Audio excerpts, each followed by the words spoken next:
Sarottamam Devim Saraswatim Vyasam Tato Jaya Udirayet Nashtaprayeshu Bhadreshu Nityam Bhagavata Sevaya Bhagavate Uttam Shloke Tir Bhavatir Naishtiki. So we finished the 37th verse in the 5th chapter, first canto. There were two more verses left in the fifth canto, in the 5th chapter, which we'll complete and try and do some set of verses in the first canto, 6th chapter. So just in terms of continuity, the last set of verses, or the last 4 verses in the 5th chapter, they talk. So this is Narad Muni concluding his preaching to Srila Vyasadeva. So he has shared with Vyasadeva his own biography, in this case autobiography, that who he was in his previous life. He had humble beginnings. By the mercy of the Bhakti Vedantas, he got an opportunity to practice devotional service, and thus he glorifies service to Krishna as the supreme goal, and encourages Srila Vyasadeva to preach that message. And after saying so, then he says, Om Namo Bhagavate Tubhyam Vasudevaya Dhimahi Pradyumaya Aniruddhaya Nama Sankarshanaya Cha. That let us all chant the glories of Vasudeva along with his plenary expansions, Pradyumna, Aniruddha, and Sankarshan. So, to some extent, he is putting his theoretical preaching into practice. That so far he was asking Vyasadeva to tell people to chant the glories of Krishna. Now he's saying, let us do this. Let us all do this. And in a way, it is just an emphasis of the same message, that he is emphasizing to Srila Vyasadeva, please directly glorify the Lord, his activities, his name, for the benefit of suffering humanity, because it is only through this chanting that one will get access to the Lord's name, form, Nam, Roop, Gun, Leela. One will get access to mystic powers, and ultimately one will get access to devotion. So we will resume from 1.5.38. Iti murtya abhidanena mantramurtim mamurtikam yajate yagya purusham sa samyak darshana puman. Thus, he is the actual seer who worships in the form of transcendental sound representation the Supreme Personality of Godhead, Vishnu, who has no material form. So this is Narad in the conclusion part of his preaching. So he is saying thus, iti. So thus what? So he is saying thus, sa samyag darshana puman. That only those who know, and this is a message to Srila Vyasadeva, both in terms of now you know, and also that give the same knowledge to other people so that they also know. So know what? He says yajate. Worship whom? Yagya Purusha. Worship the Lord. He says amurtikam. Murti is known as, so Murti is conventionally called idol, means material form. So Krishna is called Amurtikam, meaning that he has no material form. Murti also means difficulty. So Amurtikam means without difficulty. So the word is used both to describe the Lord, Krishna as Amurtikam, and also to describe the process of attaining him as Amurtikam. So through this process, one can easily attain one who has no material form, Amurtikam, by associating with him through his transcendental sound. This is Murtya Abhidanena. And what is the form? He says Mantra Murti. So this is the form. This is the form of Krishna that is invoked through his mantra. So we often say that when we chant the Hare Krishna Maha Mantra, then Radha and Krishna are personally present there. So that is Mantra Murti. That through the mantra, we are invoking the form of Krishna. We'll later on see that Narad Muni is actually able to do the same thing. That through the mantra, he will invoke the form of Krishna. And the Mantra Murti is not different from any other form of Krishna. So whether it is the Archa form of Krishna, whether it is the Swayam Vigraha form of Krishna, or whether it is any other form that Krishna may choose to reveal himself, they are exactly the same. So Narad Muni is emphasizing to Srila Vyasadeva that this process of bhakti will very easily, Amurtikam, give us access to Mantra Murti, give us access to the form of Krishna that is accessed through mantra or his holy name. The Prabhupada has a nice purport in this. Well, all his purports are nice, but this one is especially sweet. He says, our present senses are all made of material elements, and therefore they are imperfect in realizing the transcendental form of Lord Vishnu. He is therefore worshipped by sound representation, by the transcendental method of chanting. So Prabhupada is expanding on why Narad Muni is emphasizing on Mantra Murti. Why is he not saying Yagya Murtim? Why is he not saying Archa Vigraha Murtim? Why is he not saying Manasa Murtim? Why is he saying Mantra Murtim? And he's saying in a present day and time, which is talking about us in the age of Kali, difficult for us to realize the transcendental form of Lord Vishnu. So the sound form of Lord Vishnu is easily available. And then Prabhupada explains that in the Amar Kosh Sanskrit dictionary, Murti carries two full meanings, namely form and difficulty. So this we discussed, that Amurtikam means both without a material form and without difficulty. So Prabhupada further says that the transcendental form of eternal bliss and knowledge, so this is Satchit Anand, can be experienced by our original spiritual senses, which can be revived by chanting of holy mantras or transcendental sound representation. Such sound should be received from the transparent agency of the bona fide spiritual master. And the chanting may be practiced by the direction of the spiritual master. That will gradually lead us nearer to the Lord. This method of worship is recommended in the Pancharatrika system, which is both recognized and authorized.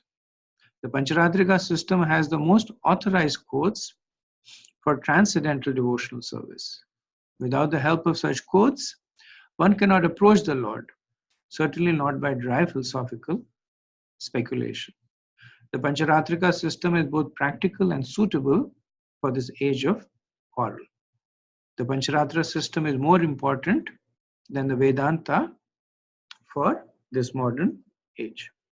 So Prabhupada is emphasizing on this for two reasons. So one, he is saying that Krishna is making himself available through a sound form, which can be easily vibrated.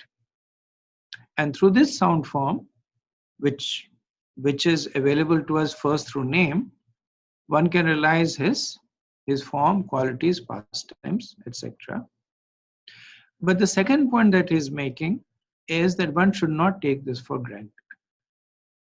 So one should not take the ease of availability of Krishna in his sound form to assume that anybody and everybody can in any way associate with Krishna in that form.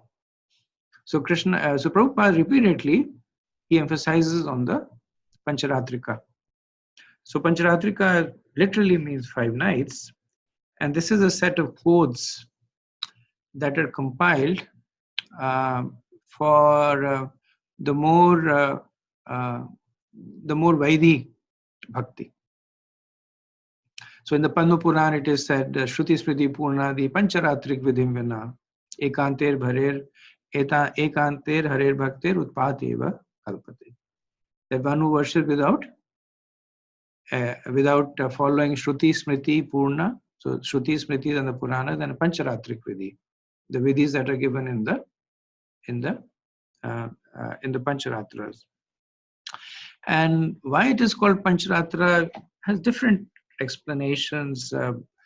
Some explanations are that these were given over 5 nights from Lord Shiva to Narad Muni or to Parvati Devi, and there are some more esoteric descriptions, but essentially it is we have access to them through this Pancharatrik Vidhi. The Pancharatrik Vidhi is runs in parallel with the Bhagavad Vidhi. So the Bhagavad Vidhi is the more spontaneous, the less regard for rules and regulations, the more from the heart kind of process. And the Pancharatrik Vidhi is more structured. That under the Pancharatrik Vidhi, we follow the 4 regulations. Under the Pancharatrik Vidhi, we chant 16 rounds. Under the Pancharatrik Vidhi, we perform a certain kind of deity worship. A lot of yagyas that we do are Pancharatrik Vidhis. And they're kind of guardrails, because our spontaneous love for Krishna has not developed to the point where we can safely take shelter of it. So the difference between spontaneous love and emotions is kind of blurred at a stage. I remember earlier on when we were practicing when we were very new devotees, one of the person that was kind of, I guess, in a group, I would notice that whenever there was kirtan, he would cry. And now I knew him personally, so I knew that he wasn't doing it for what are those people who are called who pretend Sahajiyas. Thank you. So I knew that he wasn't being a Sahajiya because I knew him otherwise also as a personal level. But nevertheless, I used to feel very insecure myself because I could not cry. And, I would see that whenever there was kirtan going on, he would be, wiping away his tears. So I went to Guru Maharaj and I said, "What's wrong with me? I'm not experiencing all this." And you have this sense of competition also. We had started at the same time, and I was feeling that he's already at the crying stage. I haven't reached the crying stage. And then Maharaj laughed at me and he said, it doesn't mean that he has reached the bhav of the prem. It just means that he's more emotional. And of course, Maharaj said that having a soft heart is a good quality for a devotee, but there's a difference. There's a difference between tears that flow because of spiritual ecstasy, and then tears that flow when one's heart is touched. I'm still waiting to cry, actually, but I think one of the statements that Maharaj made to me was that as the process progresses, you should make your heart become softer and softer, and then these things will happen. Naturally. So Narad Muni, in conclusion, in this verse, is glorifying Krishna in the form of the mantra Murtikam, and through that glorification, he is encouraging Srila Vyasadeva to present Krishna in that form to the general mass of people. Okay. Questions, comments? Ruchi, the meaning of the word murti is so that Prabhupada says in the purport that it means form and difficulty. So shouldn't it be like form or like because we normally say like any demigod, we refer to any form of the Lord as murti, or not just the Lord, like even demigods as murti. So like I mean, I'm not sure whether is it like where Sanskrit has multiple meanings to the same word, and so shouldn't it be like or difficulty, or like why is it called and? Because and means that it means this and that, like both. I mean, it's not Right. one or the other versus both. Right. So it's a good point. To a great extent, these verses are like poetry, and they kind of express they express a lot of emotions of the speaker in a very expert form. So if you read poetry, then so since I have interest in poetry, the single most famous, and this is in the more mundane literature, the single most famous poetry in the history of English literature is on I Am Woman, and it's an interesting poem that describes the situation of being a woman, of being strong and weak, of being independent and dependent, and a lot of wordplay is there, which kind of displays the expertise of the composer. So we see the same thing in the verses also, that the speaker will use a particular term to express more than one things. We'll see that a little later on also. Very similar expression of conveying more than one thoughts. So at one extent, it is just literary mellifluence that one is exercising one's literary genius. In this particular context, it is also dependent on the realization of the reader that in a particular state of mind, when you're reading and it says Krishna is a Murtikam, then for a person who is probably more who's probably more engrossed in the material world, just knowing that Krishna does not have a material form gives them a certain level of realization. Practicing devotee reads it as a murtikam and understands that uh, uh, Krishna is easily accessible through this. So it also is, it also is predicated on uh, what is the mood and what is the level of advancement of the reader. Thank you. Okay, thank you. Anything else?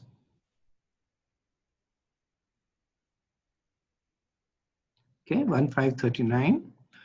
Imam swanigamam brahman vetya madanostitam adan me jnanam aishwaryam swashmin bhavan cha keshava.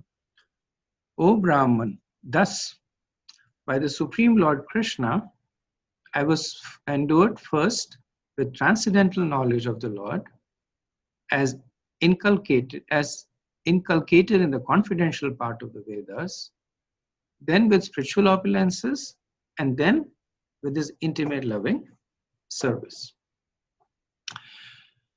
So Narad Muni is giving Srila Vyasadeva a crash course on Sambandha, Abhidaya and Prayojan. So he talked about the last verse was combination of Sambandha and Abhidaya. That there is Krishna and Amurtikam, that he is spiritual, non-material. Abhidaya is that by chanting his name, one easily can establish a relationship with him. Now this verse is Prayojan. What happens as a result of following the process that has been outlined by Narad Muni more extensively in the preceding chapter, and now being summarized over here. So he once again Narad is drawing Srila Vyasadeva's attention to his own life experience to demonstrate that what is the prayojan, what is the result of this philosophy in action. So he says, as a result of the chanting of the names, that I was instructed by the Bhakti Vedantas, the following thing happens. He says, first, jnanam. I got knowledge. He said, knowledge of what? He says, jnanam avetya. That deep knowledge of swanigamam, the confidential part of the scriptures. So the confidential part of the scriptures reveal information about Krishna. So he got this knowledge. What else did he get? He says, I got Aishwaryam, which means that he achieved the Ashtasiddhis, or the mystic opulences. What else did he get? He says, Swasmin Bhavam Cha Keshava. He got Bhakti. So Swasmin Bhavam Cha Keshava. Keshava is Krishna. He said he gets personal, intimate affection and love of Krishna. So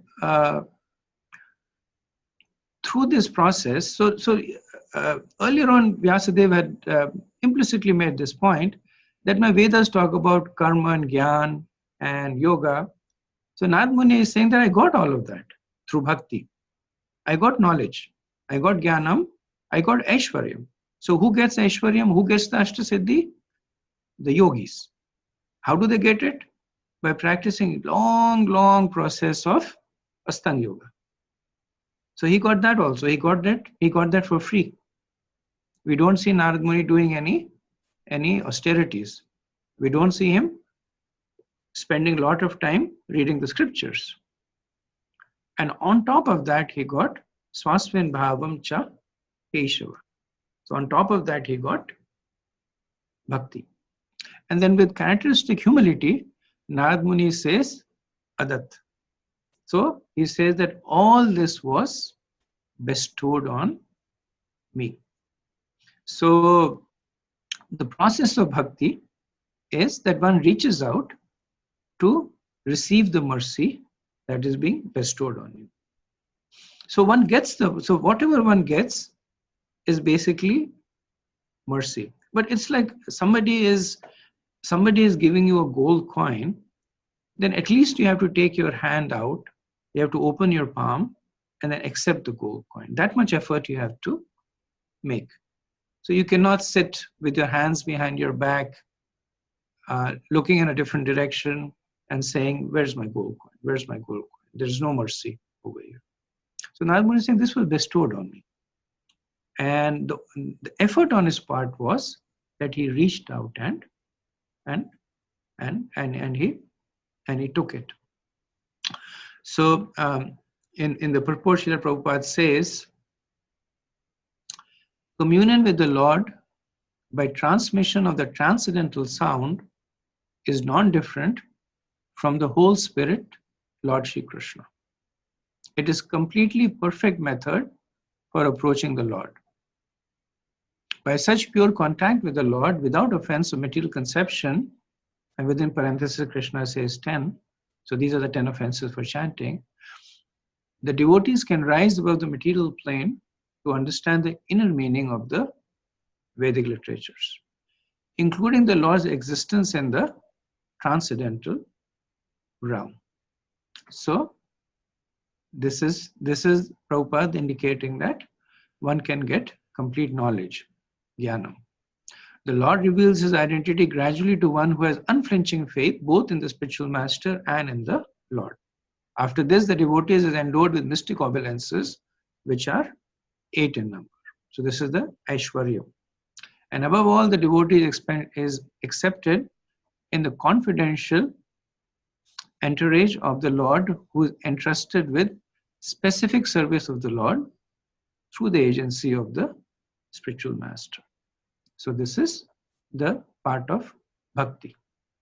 So through the process of chanting, one gets jnanam, one gets aishwaryam, and ultimately one gets bhakti. Okay. Questions, comments?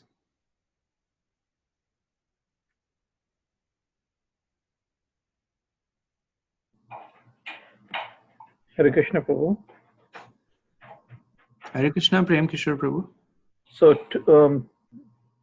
to your earlier verse where you shared that you could not become emotional, right? From the where it is one of the intimate, like where that's a process of bhakti.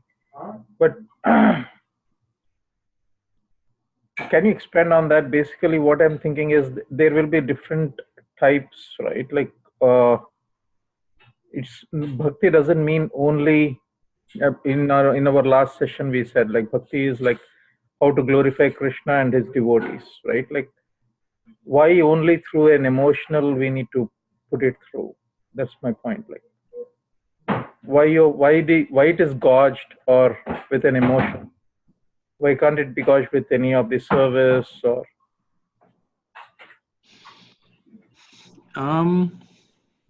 You're right. I agree with you that the main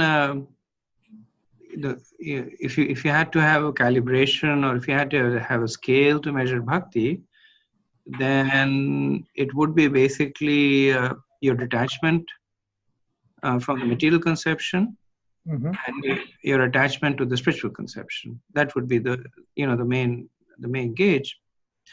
And one who's mature in the practice of bhakti will evaluate one's own self more so than others. Will evaluate one's own progress based on these two criteria: that how much am I attached to spiritual practices, which is devotees, holy name, shastra, devotional service, and how much am I unaffected by pride and praise and criticism and wealth and etc. etc. Now having said that, the nature of bhakti is also that one begins to acquire the qualities of Krishna, and Krishna has that quality. Krishna has the quality of being very kripalu. Krishna has the quality of being very soft-hearted. So one does acquire those qualities. If those qualities don't manifest, then one becomes stoic, because they represent material detachment without spiritual attachment. So the Brahmavadis and even the yogis, they have a tendency to be stoic because they have developed a lot of detachment. Mm-hmm. But the attachment is, that strong attachment to Krishna and his devotees is not there. And the attachment is not intellectual. Attachment is from the heart. The happiness that you experience when you see another devotee, the sorrow that you experience when you see some other devotee suffering. So it's everything about bhakti is very, very experiential. So that is why people also look upon these qualities as indicative of, as long as they're genuine, as indicative that how much attached am I to the holy name, to the devotees, to the process. Srila Prabhupada was very careful about controlling his emotions, but yet at some point he did show. Guru Maharaj reveals that he personally had, at least at one point, he had witnessed Prabhupada standing in front of the deities and crying, and he shared that the tears that were flowing from Prabhupada's eyes were not falling from his cheeks. They were, I think the exact word he said was, if you take a syringe and you depress the plunger, then the water just spurts like almost horizontally. And he said that's how the tears were there. And at other times, Prabhupada would sometimes be speaking something about Krishna and his voice would choke up, and then he would stop and they would say, let's do something there, right? So, so our program is heart-to-heart program. We use the brain as a means to an end, but our program is really that we make our heart soft, and the soft heart, the Bhakti Lata Beach, becomes easy for us to cultivate. Again, as long as all this is appearing naturally, it should not be something that we should say that I haven't made progress, so let me sit and cry, or let me do something. I mean, these are the kind of things that the symptoms will not create the cause, right? Because when you do Vaidhi Bhakti, the premise that you work on is that at a high level, that if you pretend to be a devotee, you will become a devotee. Because Vaidhi Bhakti is, you don't have any natural attraction to Krishna. Your propensity is not towards devotional service, but you do it. You do it under the instructions of the spiritual master. You do it under the instruction of the scriptures. You do it by vidhi, and as you do it externally, eventually it becomes internal. So that's the process of Vaidhi Bhakti. But when it comes to bhava, we don't do that. We don't say that as you pretend to cry, eventually we'll start crying naturally. Those things will happen on their own. Whenever we are sufficiently purified. Thank you, Prabhu. Thank you. Good question. Anything else?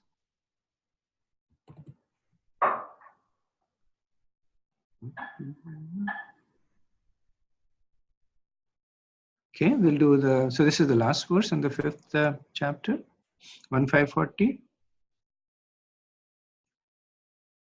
Tvamapyadabra shruta vishrutum vibhuhu samapayat yena vidam babhutsitam rakhyaye dukher muhur aridat manam Sankalesh Nirvanam Mushanti Nayantha.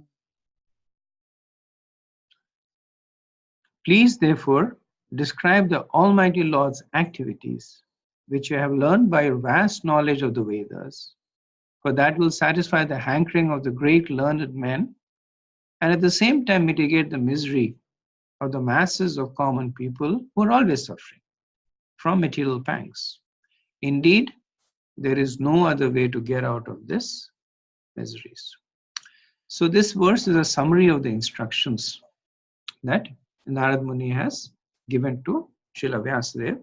So Narad Muni is an expert communicator. So if you remember, he started off by instructions to Srila Vyasadeva by giving something very, very similar to this.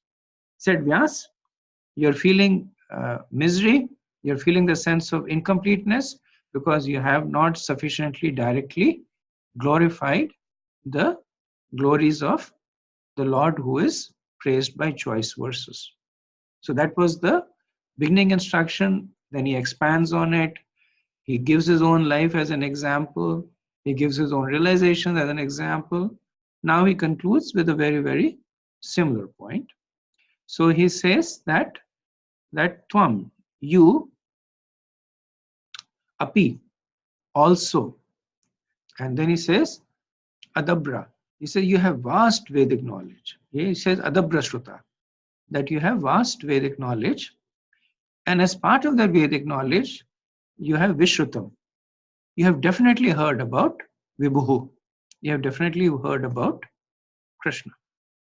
So the first 4 verses in which Srila Vyasadeva had glorified, Narad Muni had glorified the qualifications of Vyasadeva.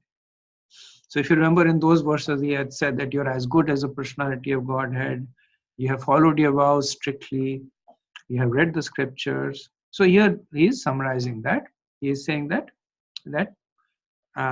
as I said before, he doesn't say that explicitly, but implicitly he's saying that, as I said before, you have vast knowledge of the scriptures, including that about Krishna. And then he says, Dukher muhur adritatmanan. So this is a summary of the verses 8 and 9. So muhur means constant, and dukher means suffering. Of whom? Of the ardita atmanam, the common mass of people. So who are these people? So these are the people who are following the Karma Kand section of the Vedas. That they're trying very hard to enjoy by following the Vedic scriptures, but dukher muhur. But all that they're getting in return is no real happiness. So this is the summary of verse 8 and 9.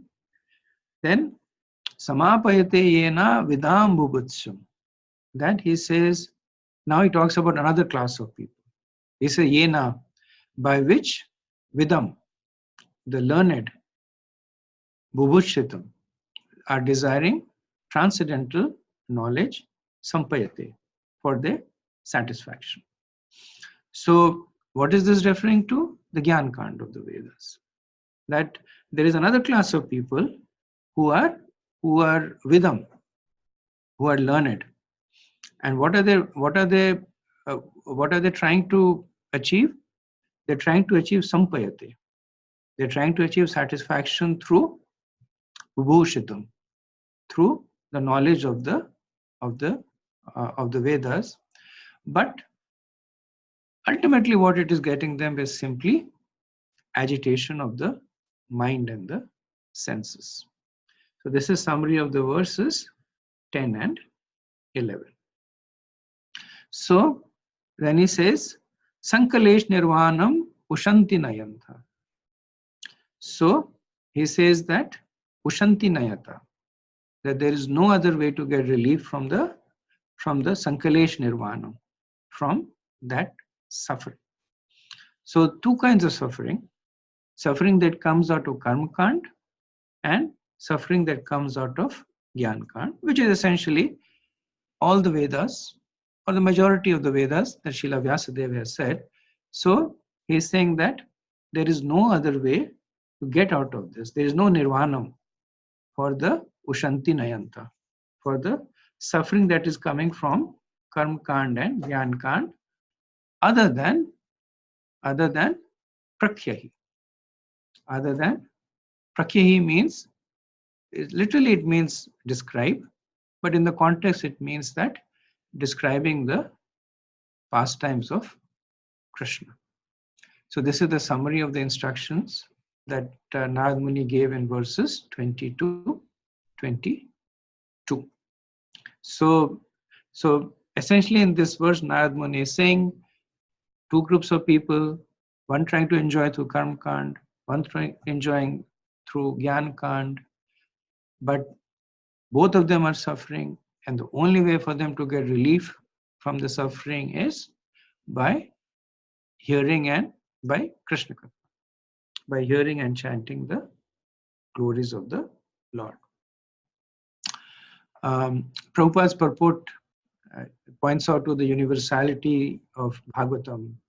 Prabhupada writes that Naradji advises Vyasadeva to describe the glories of the Lord, just to do good to all classes of men, both good and bad. Srimad Bhagavatam is therefore not meant for any particular class of men or sect. It is for the sincere soul who actually wants his own welfare and peace of mind. So, by Vedic conception, the person who is following Karma Kand is considered to be inferior than one who is following Jnana Kand, because the result of the Karma Kand is that one becomes qualified to practice Jnana Kand. But Narad Muni is painting them both in the same brush. This is both of them are unhappy. And Prabhupada says that what it means is that there is no prior qualification that is needed other than the sincerity. So this ends the chapter. This set of verses, the message that Narad Muni gives is that that by worshipping Krishna, by chanting his through the chanting of his transcendental sound vibration, one will achieve everything. One will achieve access to the Lord's form. One will achieve mystic powers. One will achieve bhakti, and one can achieve all this without the need for any prior qualification. So this ends the fifth chapter, and since we have time, I'll start with the sixth chapter, but I'll pause here and see if there's any questions. Prabhuji, we're talking about like the vessel where, like, by which we are able to get the like at least capture the mercy. So that is basically and then in the purport, Srila Prabhupada says, in the previous purport, Srila Prabhupada says that by chanting without offenses, like chanting is the best method, and then by chanting without offenses, you get jnana, and then so basically, like, not committing offense is like that vessel. Is that the correlation? Chanting is the vessel. Chanting is the vessel. Chanting without offense is, you could say, our desired state, right? Because if chanting without offense would be a vessel, then there would be no hope for us. The process of chanting, even if it is with offense, it starts attracting mercy to the extent that we do it sincerely. But the mercy starts right away. But and you will see that, like when Prabhupada says chanting without offense is the vessel, the point he makes is that is our aspirational stage. He wants to protect against the mentality that that whatever you do is good enough. that if one is chanting offensively, with all the concomitant understanding of what does offenses mean. So one is chanting while offending Vaishnavas, or Guru Avagya, or Shastra Ninda. The mercy will be severely curtailed at the point. So when acharyas make such statements, they make it in order to encourage us to work towards that goal, but not to say that that is the only position in which we start making progress.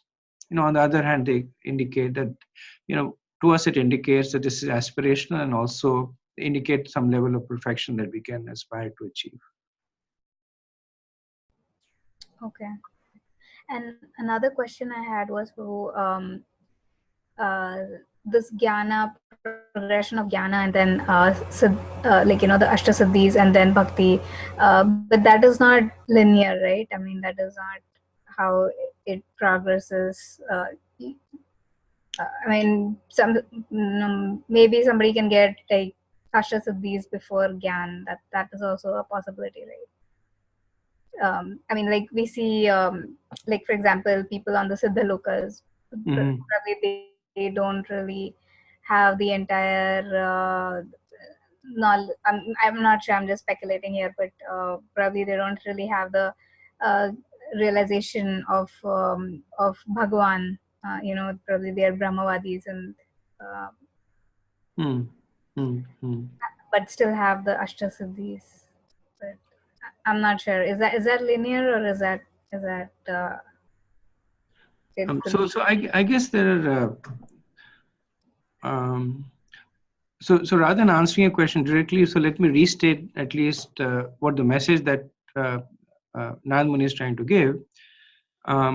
He's not giving this to indicate progression. He's indicating this to indicate inclusion. He's saying that when one achieves bhakti, one achieves everything else. One achieves Gyan, one achieves Siddhi. So they're all a part of the bhakti program. He's not really saying that as you execute bhakti, then at some stage you start getting Gyan, and when you execute a little bit more bhakti, then at some stage you get Siddhis, and when you attain more bhakti, then you start getting bhakti. That's not the message that he's giving. When you execute bhakti, you get bhakti.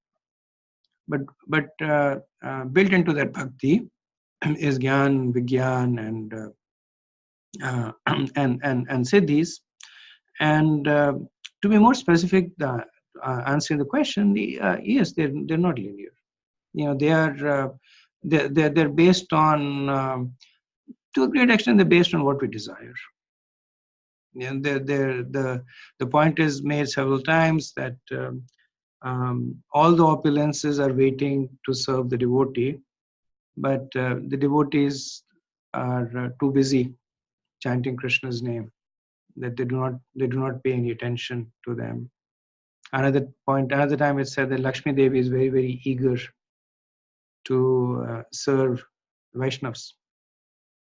But the Vaishnavas are not that much interested. They're more interested in the service to Krishna.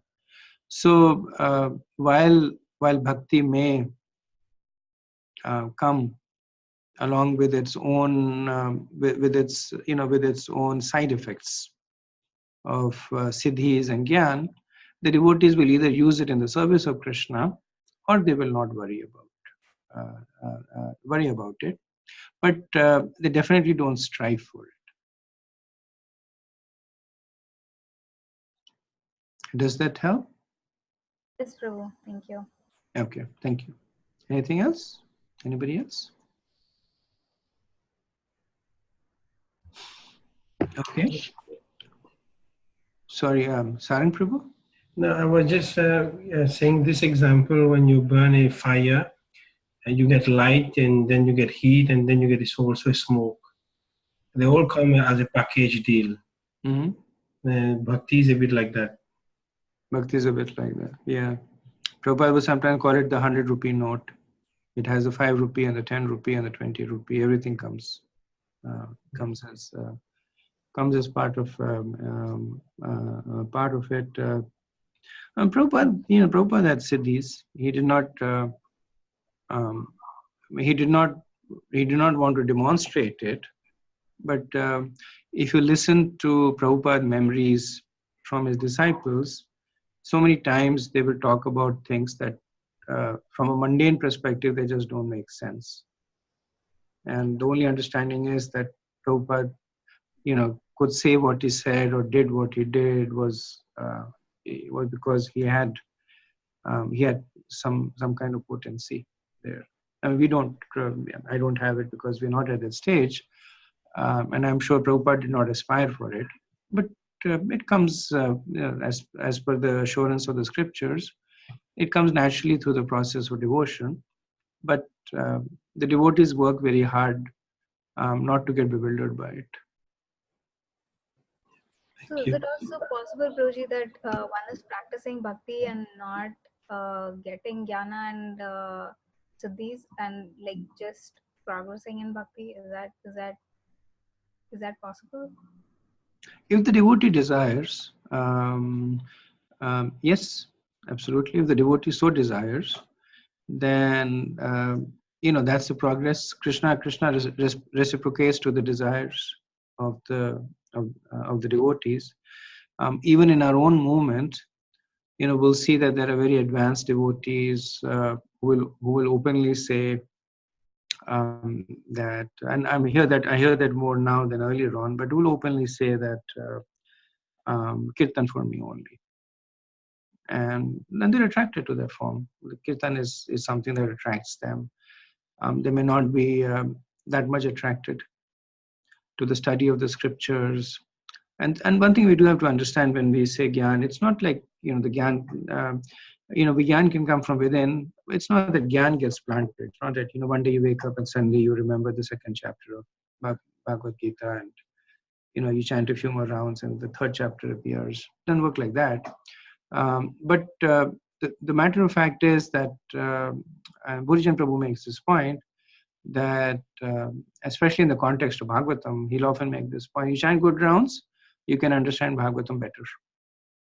So two people trying to study the Bhagavatam, one person chanting good rounds, will get more out of the Bhagavatam compared to the other person. So that is the manifestation of Gyan in Bhakti, that your ability to understand and absorb becomes progressively higher. And there are some people who are not attracted by that. Person may be performing Bhakti, but they may not be attracted that much to the systematic study of the Bhagavad Gita or the Bhagavatam, more attracted towards doing kirtan or deity worship or some other service. And then Krishna reciprocates accordingly. Increases the taste for deity worship, increases the taste for whatever service they're attracted to. But one thing that will happen is the Vigyan will come. Whether Gyan comes or not, Vigyan will come. So the realizations will come. And essentially Gyan is a means to an end in itself. So whether the devotee is sincere about reading the Bhagavatam or worshipping the deities or doing kirtan, the realizations will come. And that is Krishna from within, inspiring the devotee to develop taste and attraction. So in that case, when there is when there is realization, so that realization or that vigyan means realized knowledge, right? That is what we know, that is literal translation of vigyan as realized knowledge. But here, when there is vigyan without jnana first, does that correlate to faith, like increased faith? So Vigyan, because in the previous verse we saw or where was it? I think in the 39th verse,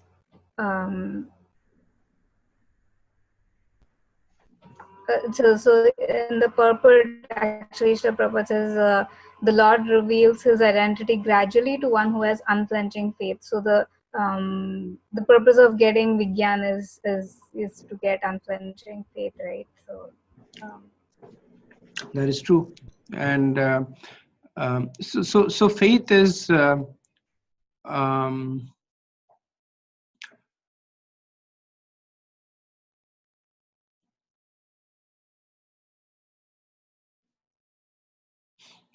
Um, so I guess you're trying to establish synonymity between faith and realizations. yeah, exactly. I mean, especially when there is no Jnana platform to jump off to, like a launching pad, like Jnana is like a launching pad for Vigyan. But then when there is no launching pad for Vigyan, then what does Vigyan mean? So whether I mean, realization would in that scenario, realization would mean faith, right? True, it's true. The component of faith is there everywhere, right? Right. I mean, this is like unflinching faith. That's what. Right. So that is just it's just a state of increased devotion. But even look at Gyan, right? You study the Bhagavad Gita, you study it on faith. That is spoken by Krishna to Arjun. There was really a Krishna, there was really an Arjun, there was really a Mahabharat, and this conversation happened. You study the Bhagavatam. Right now we are studying a conversation between Narad and Vyas, and we haven't met Narad, we haven't met Vyas, and we don't have a video of Narad speaking to Vyas that we can validate the conversation on, but we're studying it sincerely. We are looking at each and every word spoken by Narad and trying to apply that, find relevance in our life. That's what you're doing. You're trying to see how can this deepen your own journey. So this is all faith, even though this is Gyan, but this is all faith. Vigyan is not on a platform of ignorance, right? Vigyan. So if you take it this way, that and actually this is a topic that comes. I think maybe in our discussion today, maybe that verse will come. Gyan Vigyani, the interplay between Gyan and Vigyan. So the realization that one has could be fueled by different catalysts, and the nature is still the same.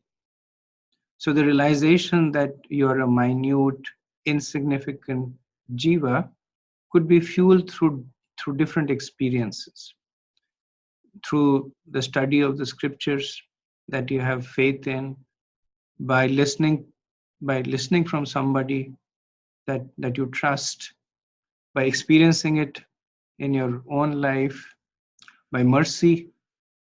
When somebody is like example you were giving is chanting or performing devotional service, through mercy that realization comes. But the realization is the same. So the realization does not become different, that this is Gyan Ashrit Vigyan or this is Bhakti Ashrit Vigyan. Vigyan is Vigyan. The realization is the same. When Chaitanya Mahaprabhu, he glorified the Brahman who was illiterate and reading the Bhagavad Gita. And he said, you have understood the context when he said that, when the Brahman said that, my heart goes out to see Krishna being the charioteer of Arjun, the God becoming the charioteer of his own devotee. And then Mahaprabhu embraced him and said that you have understood. So that is Vigyan. The quality of the Vigyan remains the same. In his case, in that particular Brahman's case, where was that Vigyan coming from? It was coming from the instruction of his spiritual master. He had faith in his spiritual master, and through that Vigyan was coming. Perhaps in our case, it comes a little bit by faith in spiritual master, little bit by reading of the scriptures, little bit by chanting. That's what the general passage is, that We may not be very strong in any one particular axis, but we composite it. A little bit this, a little bit that, a little bit of chanting, a little bit of deity worship, a little bit of service to Vaishnavas, and then that realization begins to manifest. Quality of realization is still the same. Okay. Yeah, I was actually literally correlating the word, the word Vigyan with realized knowledge. So knowledge, like knowledge as in uh, like just studying the scriptures, basically. That's what I was. I see where you're coming from, and it's understandable. But realized knowledge is to me what it means is that what is the realization as a result of that knowledge. Like Prabhupada would sometimes say that when you realize how great Krishna is, then you will surrender unto him. So when you realize how great Krishna is, that is knowledge. And then you will surrender unto him, that is realized knowledge. So it does not necessarily have to have all the components of the greatness of Krishna. The surrender to Krishna is the fruit of that knowledge. Could also be the fruit of something else, but it's the same. The surrender, if it is bona fide, the surrender is the same. So so that is basically abhidheya. Realized knowledge is like abhidheya, and then sambandha is like trying to understand jnana. That's like sambandha. Not really. See, the realization happens at all stages, right? There is also Vigyan. So so you're trying to, and let's follow the easier example of Gyan Vigyan. So you read that Krishna is God, and then you're the servant of God, and that is knowledge. And through different processes, then you begin to understand that better and better, and then it becomes from academic knowledge, it becomes realized knowledge. But what is the knowledge about? It's about sambandha. It's about my relationship with Krishna. Only thing is that from intellectual, it's become experiential. And one of the analogies that Prabhupada would give was, that of a woman marrying. That before marriage, the woman knows the position of knows about marriage. So the mother tells, and other, she reads, so she understands the position that this is what marriage is all about. When the woman gets married, then she acts in that ashram. And then she begins to experience the protection of the husband, or she begins to experience the nature of relationship, the loving relationship between the husband and the wife, and then it becomes more of realized knowledge. So the realization happens at sambandha stage. The realization obviously happens at abhidheya stage. That as you practice more and more, then the understanding becomes more and more experiential, becomes more and more becomes less and less academic, and more as a state of mind. Not sure about prayojan per se, because prayojan is I'll have to think a little bit about it. But prayojan is the fruit of Vigyan. That the result of the realization is that one starts experiencing happiness. It would be reasonable to assume that it continues across all the three stages of sambandha, abhidheya, and prayojan. But it would help to understand the process by I guess disambiguating the Gyan part of Vigyan. So even though Gyan is like the main component of Vigyan, but it would help to understand that Vigyan is not predicated on knowledge. Vigyan actually translates to realization. In the 15th chapter, I believe, 15th chapter, Krishna translates Gyan Vigyan to phenomenal and numinous. And he says, and there he translates Vigyan to spiritual. He translates Gyan to material and Vigyan to spiritual. And when I was reading that, at least the understanding I took was that the reason Prabhupada is calling it spiritual because it is internal as opposed to external. Not because it's knowledge in a different form, but because it is more a state of our relationship with Krishna as opposed to just understanding the nature of the relationship. Thank you, Prabhu. This is huge because this is like changing my whole perspective about Vigyan. So that is. And actually, there is a verse on Gyan Vigyan that comes later on in the 6th chapter. Let's see if when we talk in that verse, let's see if we get some more understanding of this. Prabhu, I just want to say something about, let's say, if when we do an experiment in the laboratory versus knowing it on paper. Let's say we're doing a chemistry lab, and we know before we do the actual practice, we know the result on paper. But when we go in the lab, we mix the whatever solution, and then see the reaction of whatever solution come out. Then we realize what we have read on paper, and we see it in practice, and then it imbibe in us. Then it become realized knowledge, something like that. Right. Thank you. I think Achyuta's confusion is the point that I'm making, which is trying to divorce Vigyan from Gyan. And I see where you are. It's something that even I can relate to it because it's a process that I myself went through when I was trying to understand more the correlation between Gyan and Vigyan. Sayang Prabhu makes a very good point of academic knowledge and realization. So like I said, let's read through and see if we can get some more understanding on this. Okay, so first canto, 6th chapter, title is Conversation between Narad and Vyasadeva. So this is the ongoing conversation that is going on.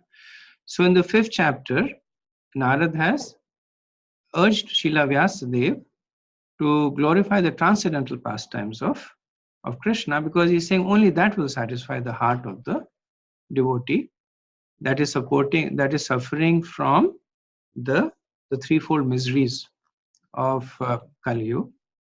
In order to demonstrate the point, Narad shares his own life as a Dasiputra who gets the mercy of the Bhakti Vedantas and becomes who he is now, which is a pure devotee. So through his life, Narad has demonstrated that by Vaishnav Seva, by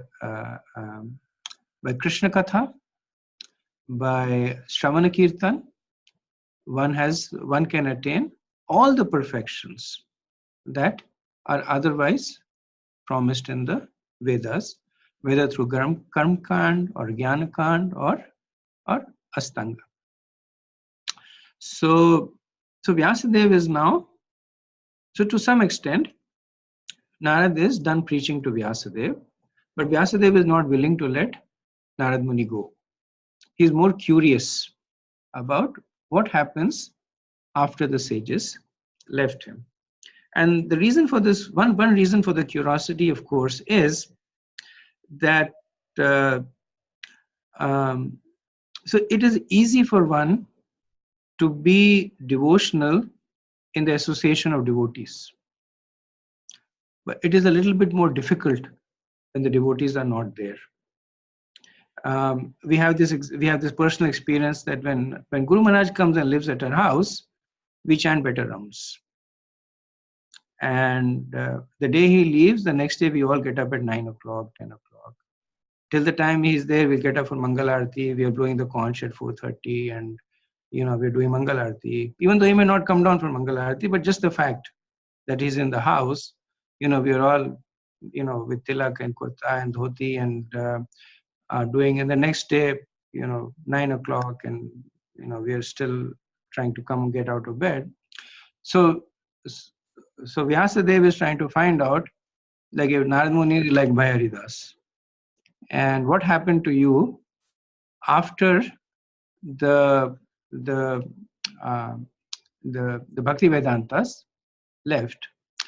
And also Vyasadeva is devotees are nectar hounds, so he's looking to see if there's any more nectar, any more instructions that he can gather from this very, very special occasion. Not very often that great Vaishnavas come and visit, and he's trying to see what else can he get.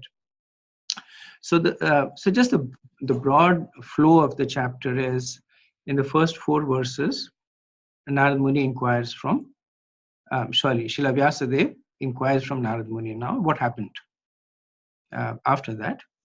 Then in the next 15 verses, from verse 5 to 19, Narad Muni, he gives a short synopsis of his life after the Bhakti Vedantas leave. Then in 8 verses following that, 20 to 27, Narad shares with him his own personal interaction with Krishna, specifically the instructions of Krishna. And in the last 7 verses, which is last 6 verses, which is 28 to 33, Narad speaks about. It's not the last 6 verses. There are 38 verses. So in 28 to 33, Narad talks about his further advancements in bhakti, which finally, then the last 5 verses, 34 to 38, that Narad again gives a synopsis of what he would like Srila Vyasadeva to do. He summarizes his instructions and then he leaves. Okay, so we are at 9:13. I'm wondering if I should start the verse, or let me start the verse. At least I did promise to myself I'll start the 6th chapter. So let me at least start it. So 161. Sutta vacha evam nishammaya bhagwan devarashir janma karma cha bhuya prapcha tam brahman vyasa satyavati sutaha. Sutta said, O Brahmana, thus hearing all about Srila Narad's, O Brahmanas. So this is Sutta addressing the sages of Naimisharanya. Thus hearing all about Sri Narad's birth and activities, Vyasadeva, the incarnation of God and son of Satyavati, inquired as follows. So Sutta is again taking control of the narration, and he's reminding the sages that Srila Vyasadeva has heard everything that Narad Muni had to speak, and thus now he is further inquiring. So in the verse, if you notice, Sutta Goswami, he says, Evam Nishmaya Bhagavan Devarashir Janma Karmacha. So the Bhagavan that he uses in this verse is for Narad Muni. And this, of course, is something that is not very uncommon in Vedic scriptures, that one addresses one who is. So Bhagwan, as we know, has two meanings, or several meanings actually. In the Bhagavad Gita and 2.2, where when Vyasadeva says Sri Bhagwan Uvacha, then in the purport Srila Prabhupada writes, and he quotes the verse from Vishnu Puran, Parashar Muri's Aishvarasya Samargasya Virasya Yasya Shriha. He talks about how the word Bhagavan can be analyzed as one who is full of six opulences: strength, fame, wealth, knowledge, beauty, renunciation. And then Prabhupada says that means that Bhagavan can only be used for Krishna and nobody else, because only Krishna is full of these six opulences. So when Bhagavan is used over here, it is used in a slightly different term. So Bhagavan is one of the meaning of Bhagavan. So Van means one who possesses. Shaktivan is one who is power. So Bhagavan is one who has bhag. So bhag means bhagya, good fortune. So Bhagavan is one who can either bestow good fortune or who has good fortune. Good fortune, of course, means that the good fortune of being connected to Krishna. And Narad Muni has both. He can bestow Bhagyavan, the one who comes in contact with the Narad Muni, he becomes fortunate. So in that way, he can give good bhagya to the other person, and he himself has good bhagya. He himself has good fortune because he is connected to Krishna. Another reason why Bhagavan makes sense for Narad Muni is because Vyasadeva himself has. So Narad Muni is acknowledged as being the Shakti Vesh avatar of Krishna. So being an incarnation of Krishna, it is okay to call him Bhagwan, and that's the context in which it is used.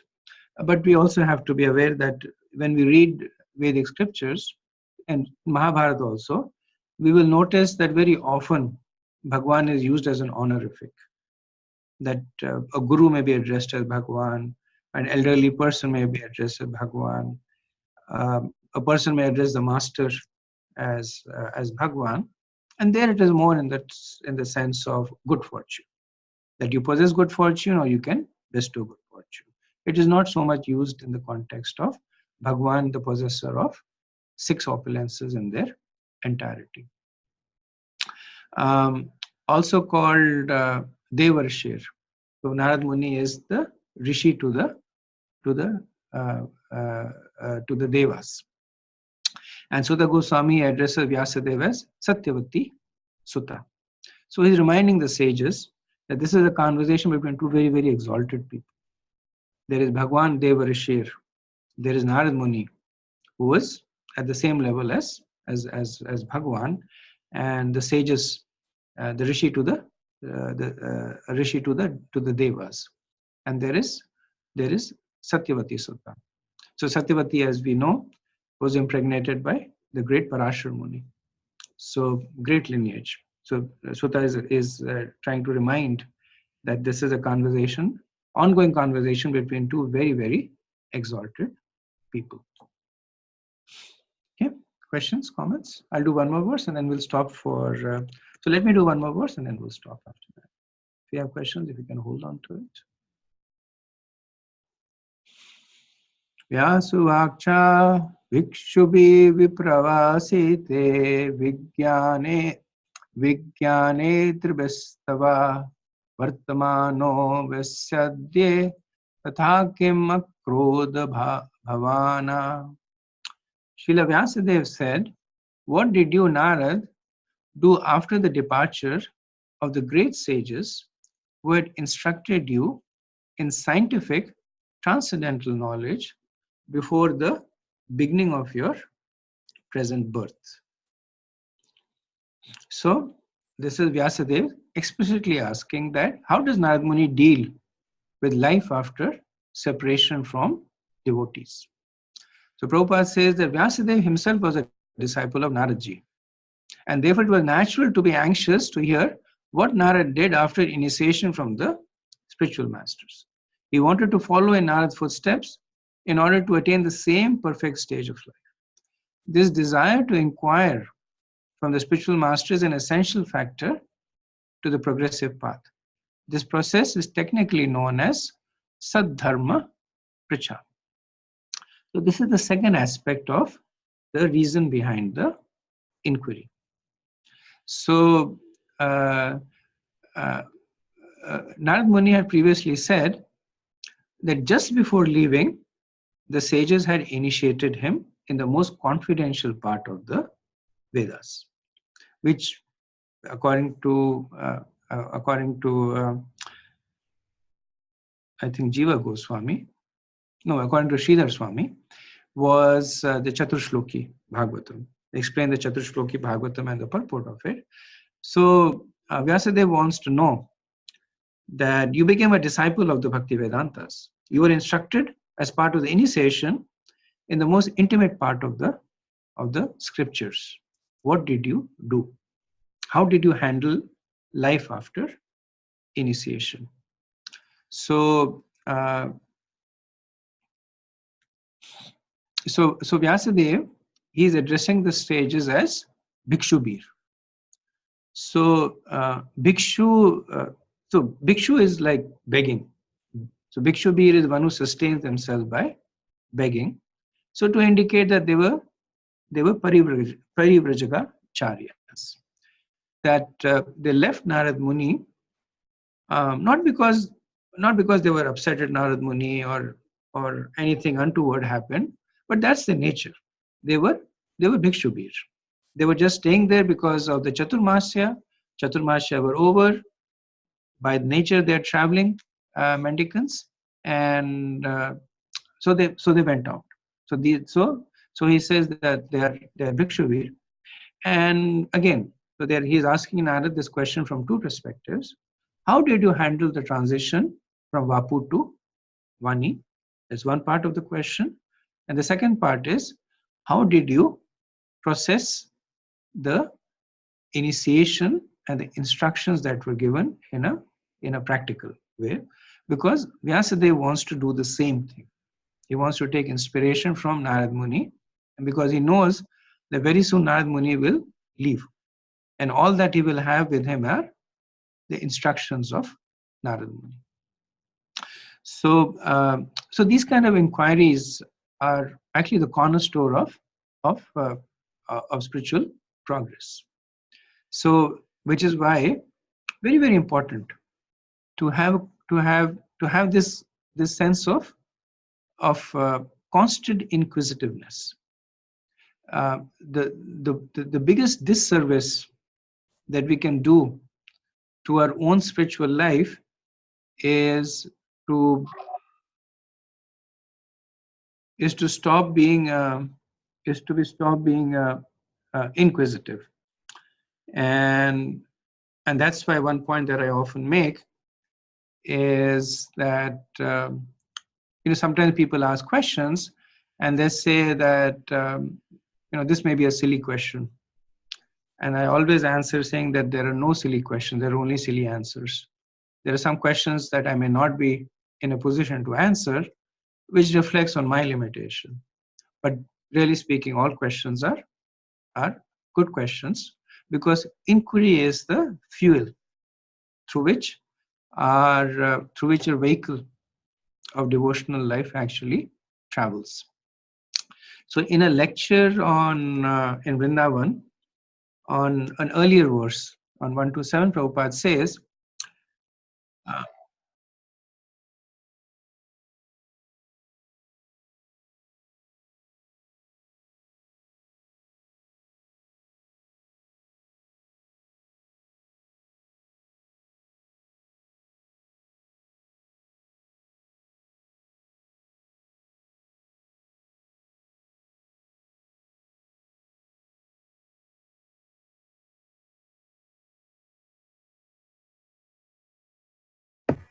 It seems that we have lost Prabhu, no? Yeah, looks like power has gone, Prabhu. Let me check it out. 1 second.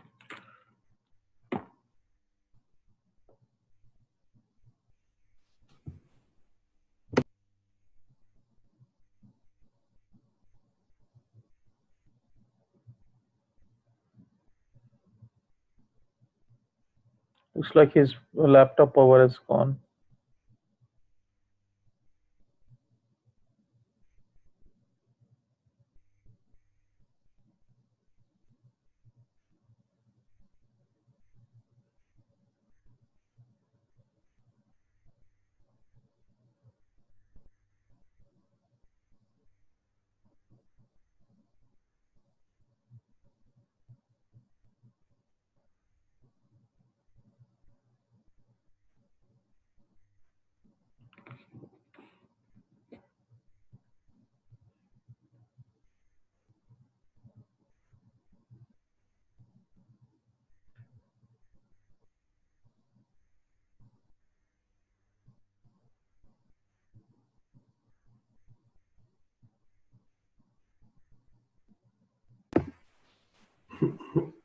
You want me to try to call at his place? No, I am already trying to reach. Okay. Looks like his power has gone, Prabhu. That's what I see.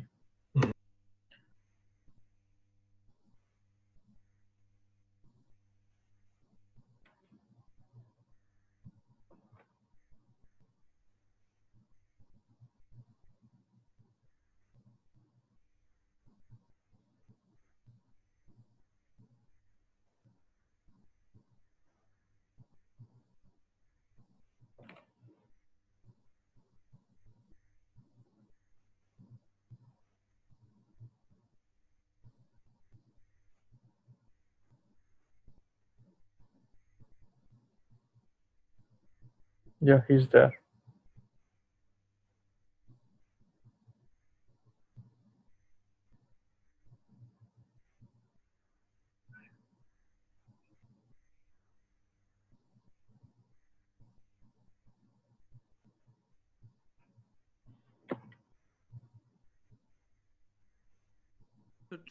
Just to can you hear me?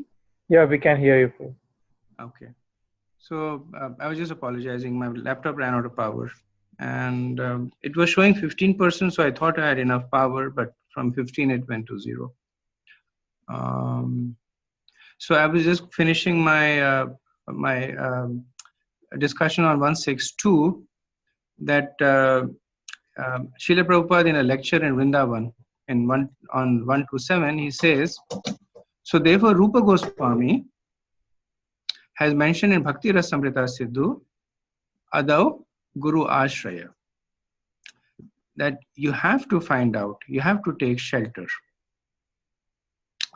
And he goes on to say, you have to take shelter of a bona fide spiritual master. That is the beginning. Adau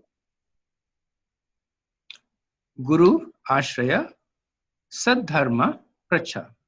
Then you have to inquire. Inquiry, Sadharma, about devotional service. That is Sadharma. Sadharma Pracha. So you learn something about devotional service, but devotional service should be executed by following Mahajan. Mahajano yena gatha supanta. Therefore, we are Rupanugas. We follow the footsteps of Srila Rupa Goswami, Sanatana Goswami. So the verse, in the verse, Srila Vyasadeva, just to recap, he was asking Narad Muni that what did you do after the departure of the great sages who had instructed you in scientific transcendental knowledge. So, so I'll stop over here, and I do realize that I'm actually at the end of the time, but if there's any questions or comments, we can speak for a few minutes.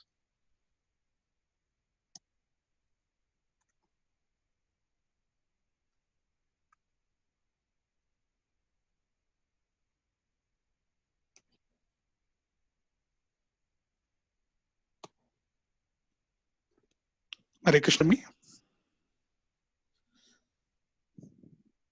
Hare Krishna, Prabhu. Prabhu, I had a question on instructions. I think one of the previous verses, there was a mention about instructions, Narada's instructions to Vyas. So my question is, oftentimes we get lot of instructions from our Guru Maharaj and also Siksha Gurus. At least in my life, I have got plenty of instruction. But unfortunately, my shortcoming and my less intelligent behavior, I was not able to execute all the instructions, whatever they gave. So if we talk about spiritual progress and tying back to that Vijnan realization and the Sambandha, Abhidaya and Prayojan stage and all that, in the context of instructions that we receive from both our Diksha Guru and also Shiksha Gurus, oftentimes I am not personally able to execute all the instructions that is given. Is that a reason behind the slow nature of our spiritual progress? Following the instructions properly? Sure. Thank you, Prabhu. It's a good question. And so I can give you a general answer that there is a difference between receiving instructions and between somebody sharing realizations or sharing understandings. Instructions are by nature they're very specific and actionable. That's the nature of instructions. So, for instance, Guru Maharaj sits and says that you should chant the holy name without offenses. That is a recommendation. If you sit and chant, you should remember that and do your best to chant without offenses. But given the practical realities, success will be mixed. If Guru Maharaj says that I want you to read at least 10 pages of Srila Prabhupada's books every day without fail, that's an instruction that you have to follow. So because following instructions are so important, it is very critical for us to also make sure that there is no ambiguity about it, because our spiritual life depends on it. To illustrate this point, I'll share a little personal experience that when our son was very small, he was like maybe 4 years old or so. Now he's 24 years old. But we had approached Guru Maharaj, asking him that what is the best that we can do for his spiritual life. And Guru Maharaj said that you send him to Vrindavan Gurukul.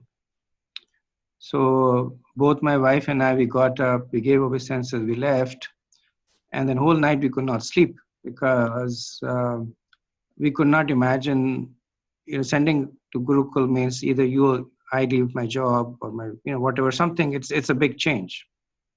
So next day we went back to Guru Maharaj, and then we said, Maharaj, actually, our son is very attached to his mother. So difficult for him to live by himself. And Maharaj says, well, you can consider Indulekha also going to Vrindavan with him. So then next night I could not sleep because it was like, me living alone over here, taking care of everything.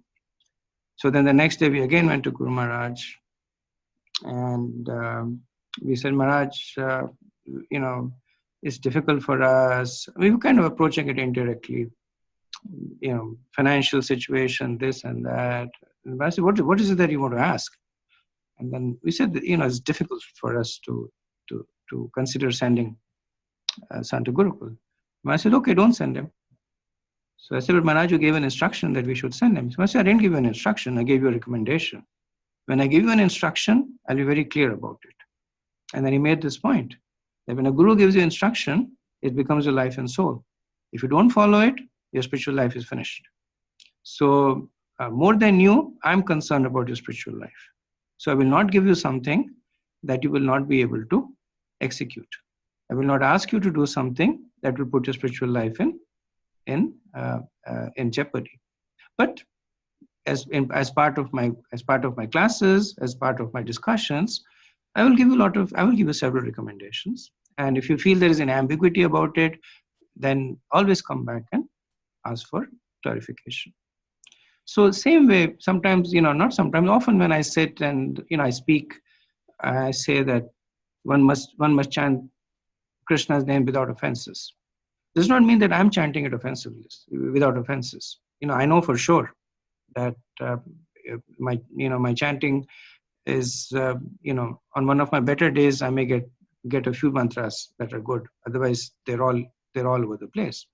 But what I'm trying to say is, this is what I've heard. This is what I'm telling you, and I'm telling you, and I'm telling myself also. So these are sharings. These are sharings. These are philosophical realizations that form the basis of devotee association. Obviously, one must try to sincerely follow them. Not following them will definitely accelerate your spiritual life. Not following them does not mean that you're committing offenses. Not following them does not mean that you're putting a spiritual life in jeopardy. At the end of the day, everybody realizes that we are coming from a platform of Mishra Bhakti. That we have a smidgen of bhakti, and we have a lot of desires. We have a lot of material desires. We have a lot of spiritual desires also, but more material desires. So we are who we are, and what we will do is a reflection of who we are. If you are 80% material desires and 20% spiritual, our activities will be 80% material and 20% spiritual, regardless of what anybody tells you. Right. So I think the two-part answer to your question is, one, that, and this is more so for your Diksha Guru, but also if you have a special relationship with the Siksha Guru, that if you feel that you're receiving an explicit instruction, then always do your best to validate it. And if you feel you can follow it, then agree to it. If you feel you cannot follow it, then get closure on it. Other than that, in the general arena, there is a lot of sharing, and then one should take it in that mood that you share and you receive the sharing of others.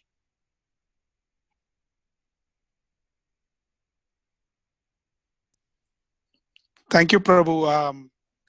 So I was more referring to like specific instructions and more of a principle level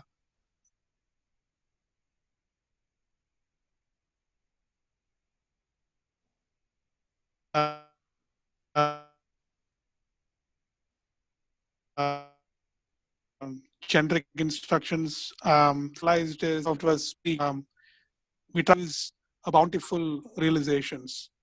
So there is always that guilt that in the early part of our spiritual life, so many people, so many Shiksha Gurus had concern, real concern about our spiritual progress, but we, because of our, at least I, because of my lack of the spiritual acumen, or whatever covering you can say. I was not able to.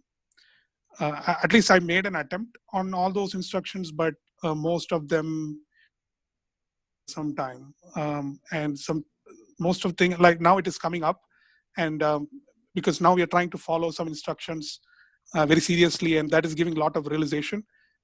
So all that old instructions, what I was not able to do properly is like it's like pinching in the heart, and says that if you would have followed those, then you would have advanced more.